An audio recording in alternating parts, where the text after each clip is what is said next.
I never imagined that calling an AC repairman during a brutal 115-degree heat wave would unravel everything I thought I knew about my family. At first, it was just a broken air conditioner, but what was hidden inside that system led to something far darker, something sealed behind a locked attic door for years. When the repairman looked at me and said, "Sir, this isn't just a malfunction. Someone did this on purpose," my blood ran cold. Let me tell you how a faulty AC, a message from a stranger, and 5 heavy padlocks shattered my reality and revealed the monster sleeping just steps away from me. My name is Robert Mitchell, and for 68 years, I thought I understood the people closest to me. I believed I could read my wife's smile, sense my children's needs, and trust the man who called me Dad, even though he married into the family. I was wrong about all of it. This story begins in the spring of 2019, though I didn't know it then. My wife, Linda, and I had just celebrated our 40th anniversary. We'd spent 4 decades building a quiet life together in Phoenix, raising 2 kids, watching them grow, saving for retirement. I'd worked as an insurance executive for 30 years, and Linda taught elementary school until her knees gave out. We had the kind of marriage people call comfortable, which is another way of saying we knew each other's rhythms so well we didn't need to speak to understand. That spring, Linda started complaining about headaches. At first, she brushed them off as stress, rubbing her temples while we watched the evening news. Then came the fatigue. She'd collapse on the couch after grocery shopping, too exhausted to put away the milk. I urged her to see a doctor. She went through blood work, scans, even a neurologist visit. Everything came back normal. The doctors chalked it up to aging, maybe early hypertension. They prescribed rest and a low-sodium diet.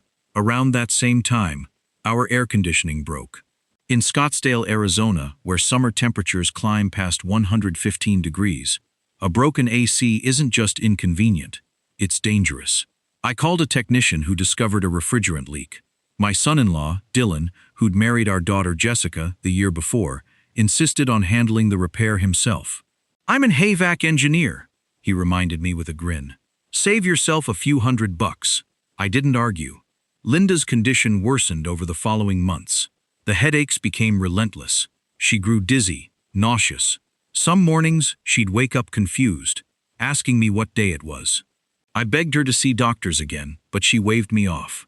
"I'm just tired, Robert. We're getting old." In November 2019, I woke up to find her lying still beside me. She'd passed away in her sleep. The medical examiner ruled it heart failure. I was devastated, but didn't question it.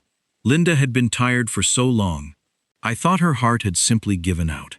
Jessica and Dylan were incredible during that time. They organized the memorial service, fielded calls from relatives, helped me sort through Linda's belongings. Dylan cooked meals for me, drove me to appointments when grief made it hard to function. Jessica would sit with me in the evenings, holding my hand while I cried. I don't know how I would have survived without them. Our son, Marcus, was harder to reach. He'd moved to Alaska years earlier to work on an offshore oil rig, dangerous, high-paying labor that kept him away for months. He made it home for Linda's service, stayed a week, then flew back north. I could see the grief in his eyes, but he never talked about feelings. That was the last time I saw him in person. By early 2020, I was living alone in the house Linda and I had shared for 3 decades. Every room reminded me of her. The silence was unbearable. In May, Jessica suggested I move in with her, Dylan and their daughter Emma. "You shouldn't be alone right now, Dad. We've got plenty of space. Dylan just finished renovating the guest room downstairs. Emma would love having her grandpa around." I hesitated. I didn't want to be a burden, but the truth was, I was desperately lonely. I agreed. Their Scottsdale home was a sprawling ranch-style house with a red tile roof and desert landscaping. Emma, who was 6, was a bright, giggly girl who loved showing me her drawings and asking me to read bedtime stories. Dylan treated me with respect and kindness, making sure I had everything I needed. Jessica doted on me, cooking my favorite meals, checking in constantly. For the first time since Linda's passing, I felt a flicker of peace. Then, 2 months after I moved in, Jessica called me into the living room. Her face was pale, her hands trembling. "Dad," she said, her voice breaking. "I just got a call from Marcus's supervisor. There was an accident on the rig. An explosion. They couldn't find him." I felt the floor drop out from under me. Dylan pulled up news articles on his laptop. Headlines about the disaster. 7 workers lost. No remains recovered. I stared at the screen, numb. My son was gone. Dylan sent me link after link. News outlets, official statements, even a GoFundMe page for victims' families. I didn't question any of it. Why would I? Marcus worked one of the most dangerous jobs in the country. Accidents happened. Jessica and I planned a memorial service without a casket. We buried an empty box beside Linda's grave.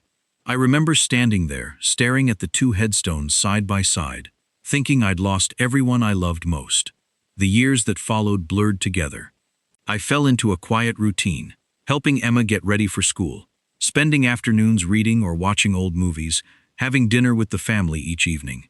Dylan continued to be attentive, always asking if I needed anything. Jessica's love was unwavering, but sometimes late at night, I'd hear strange sounds from above my room. Scratching, footsteps. Once, a low thud that made me sit up in bed. I mentioned it to Jessica the next morning. "Oh, that's just the attic," she said, laughing. "We've got mice up there. Dylan's been meaning to set traps." Another time I heard what sounded like water running through old pipes. Dylan assured me it was just the plumbing settling. "This house is almost 20 years old, Robert. Things creak." I believed him. Why wouldn't I? I never went up to the attic myself. The ladder was steep, almost vertical, and Dylan had warned me it wasn't safe for someone my age. "Last thing we need is you taking a fall, Dad," he'd say with a smile. So, I stayed downstairs, content in my little corner of their home, never questioning the sounds above my head, never suspecting that the man who called me Dad had already taken everything from me and was planning to take even more. The heat woke me before the sun did. I opened my eyes to a room that felt like an oven. Sweat soaked my pillow. The digital clock glowed faintly, but the house was eerily silent. No hum from the air conditioning, no cool breeze from the vent. Just thick, suffocating stillness. I sat up slowly, my shirt damp against my skin. Outside, the sky was beginning to lighten, but the temperature was already climbing. I knew I had to call someone. I found a local AC repair service online, and by 9 a.m., a young technician named Alex was at my door. He was a quiet, efficient man, probably in his late 20s, with kind eyes. He went straight to work, checking the outdoor unit, then the indoor one. After about 20 minutes, he came back downstairs, a frown on his face. "Mr. Mitchell," he began, "I found the problem. The main coolant line has been cut." My brow furrowed. "Cut? What do you mean?" "It looks deliberate," he said, his voice low. "Like someone took a saw to it. And the wiring to the thermostat, it's been tampered with too. This isn't just a malfunction. Someone did this on purpose." My blood ran cold. Who would do such a thing? And why? I thought of the strange sounds from the attic, the mice, the creaking pipes. A knot of unease tightened in my stomach. "The attic," I said, almost a whisper. "Could it have been done from the attic?" Alex nodded slowly. "It's possible. The main ductwork runs up there." He looked at me, a question in his eyes. "Do you want me to take a look?" I hesitated. Dylan's warnings about the steep ladder, my age. But the repairman's words, "Someone did this on purpose," echoed in my mind. "Yes," I said, my voice firm. "Please." Alex retrieved a small, foldable ladder from his truck. He carefully climbed into the attic, a flashlight beam dancing ahead of him. I stood at the bottom, my heart pounding, listening to the muffled sounds above. A few minutes later, he called down, his voice strained. "Mr. Mitchell, you need to see this." I climbed the ladder, my old joints protesting, and peered into the dim, dusty space. The air was stifling, thick with insulation and the smell of stale wood. Alex pointed his flashlight. "Look here." There, tucked away in a corner, behind a stack of old boxes, was a small wooden door. It was old, weathered, and secured with 5 heavy-duty padlocks. Not the kind of locks you put on a storage chest, but industrial-grade, heavy-duty steel. My stomach dropped. This wasn't just an unused storage space. This was a secret. "What is that?" I asked, my voice barely audible. Alex shook his head. "I don't know, sir, but it's not normal. And look at the ductwork here." He pointed to a section of the main AC vent that ran directly over the hidden door. "It's been crudely rerouted, almost like someone wanted to make sure air didn't flow into whatever's behind this." A chill, far colder than any air conditioning could provide, ran through me. My mind raced, connecting the dots. Linda's illness, her confusion, the accident that took Marcus, the strange noises. It all clicked into place with a horrifying certainty. Dylan. It had to be Dylan. "We need to open this," I said, my voice shaking with a mixture of fear and growing rage. Alex looked at the padlocks. "I don't have the tools for this, sir. These are serious locks. You'd need a bolt cutter or maybe even a locksmith." I scrambled down the ladder, my mind a whirlwind. I called the police. Detective Santos arrived within the hour, a no-nonsense woman with sharp eyes. I explained everything. Linda's death, Marcus's disappearance, the strange noises, the AC sabotage, and finally, the hidden door. She listened patiently, her expression unreadable, then went up to the attic with Alex. When she came back down, her face was grim. "Mr. Mitchell, we'll need a warrant to open that door, but based on what you've told me, we have probable cause." The next few hours were a blur of police activity. Officers secured the house. A locksmith arrived with heavy tools. The air was thick with tension. Finally, with a series of loud metallic snaps, the 5 padlocks gave way. Detective Santos pushed the door open. The stench hit us first, a foul, suffocating odor of stale air, waste, and something else, something sickly sweet and metallic. My stomach churned. Santos shone her flashlight into the darkness, and then I saw him. Marcus, my son. Gaunt, pale, his eyes wide with a terrifying mixture of fear and relief. He was shackled to a pipe, surrounded by empty water bottles, a bucket, and a few moldy food wrappers. He was alive, but barely. I collapsed onto the floor, tears streaming down my face. "Marcus! My boy!" Paramedics were called. They carefully unchained him, assessing his fragile state. He was severely dehydrated, malnourished, and disoriented. As they carried him out on a stretcher, he looked at me, his voice a raw whisper. "Dad, Dylan, he did this." The world tilted. Dylan, my son-in-law. The man who had cooked me meals, driven me to appointments, held my hand through grief. He was a monster.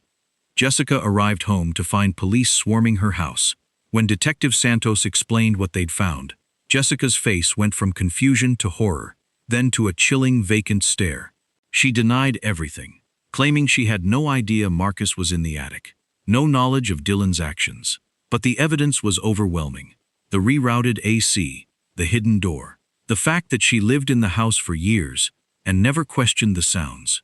She was arrested on suspicion of complicity. Dylan, however, was nowhere to be found. He had vanished the moment Jessica was arrested, like smoke slipping through a closing fist. Santos called me every evening with updates. For the first few days, there was nothing to report. "We've issued a nationwide warrant," she told me. "His credit cards haven't been used. His phone's off. We're coordinating with the U.S. Marshals and the FBI. He can't stay hidden forever." But each day that passed without news felt like a failure. Dylan was out there somewhere, free, while Marcus lay in a hospital bed fighting for every breath. It wasn't right. It wasn't justice. On the 4th day, I sat beside Marcus and watched him sleep. His face had lost some of its grayness, and the tremors that had racked his body the first 2 days had eased, but he still looked fragile, like a strong wind might carry him away. I reached over and took his hand gently. "I'm still here, son," I whispered, "and I'm not going anywhere until this is finished." His fingers twitched in mine, and his eyes fluttered open. "Dad," he rasped, his voice barely audible. "Did they find him?" "Not yet," I admitted, "but they will." Marcus closed his eyes again, his breathing shallow. "I'm scared he'll get away." "He won't," I said, though I wasn't sure I believed it. "You just rest. Let me worry about Dylan." That night, I couldn't sleep. I paced the hospital hallways, my phone clenched in my hand, waiting for it to ring. and waiting for Santos to tell me they'd found him, waiting for something, anything, to break the suffocating weight of uncertainty. The call came the next morning. I was sitting in the cafeteria, forcing down coffee that tasted like burnt rubber, when my phone buzzed. Santos's name lit up the screen. I answered before the second ring. "Did you find him? We've got a lead." Her voice was tight with controlled urgency. "Dylan's phone pinged near Nogales, about an hour ago. That's a border town south of Tucson. FBI thinks he's trying to cross into Mexico." I stood so fast, the chair scraped loudly across the floor. "Is he still there?" "We've alerted Border Patrol. They're setting up checkpoints at every crossing in the area. If he tries to go through, they'll stop him. U.S. Marshals are en route as backup. We're not letting him slip through." "I'm coming down there." "Mr. Mitchell, I don't think—" "I'm coming," I repeated, my voice hard. "I need to see this." There was a pause on the other end, then quietly, "All right, but stay back. Let us handle it." I didn't wait for her to change her mind. I told the nurse at Marcus's station where I was going, left a note in case he woke up, and drove south. Nogales was nearly an hour and a half away, but I made it in under 90 minutes, speeding down I-19 with my hands locked on the wheel and my jaw clenched so tight my teeth ached. By the time I reached the border checkpoint, the sun was high and merciless, baking the asphalt until it shimmered. The area was swarming with law enforcement, Border Patrol SUVs, unmarked FBI vehicles, and Santos standing near a cluster of agents, her arms crossed as she spoke into a radio. She saw me pull up and walked over, her expression unreadable. "He's in custody," she said before I could ask. "Border Patrol stopped him 20 minutes ago at the pedestrian crossing. He was trying to walk into Mexico using a fake ID." I let out a breath I didn't know I'd been holding. "Where is he?" Santos nodded toward a holding area near the checkpoint, a small fenced enclosure where a figure sat on a bench, wrists cuffed behind his back. Even from a distance, I recognized him. Dylan. His head was bowed, his shoulders slumped, but it was him. "Can I talk to him?" I asked. "No." Santos's voice was firm. "He's being processed. Once we transfer him to the Pima County Jail in Tucson, he'll be held there until we can extradite him to Phoenix. You'll have your chance to face him in court, but not here, not now." I stared at Dylan's hunched form, feeling a cold, hollow rage settle in my chest. He looked small, pathetic, nothing like the man who'd smiled at me over breakfast, who'd called me dad, who'd locked my son in an attic, and poisoned my wife. "He almost made it," I said quietly. "If you'd been 10 minutes later." "But we weren't," Santos said. "He's done running." I wanted to believe her. But as I watched Dylan sit there, cuffed and silent, I couldn't shake the feeling that this wasn't over. Not yet. Santos's phone buzzed, and she glanced at the screen. "Mr. Mitchell, there's something else we need to discuss. Our financial team has been digging into Dylan's records, and we found something significant. Can we talk back at the station?"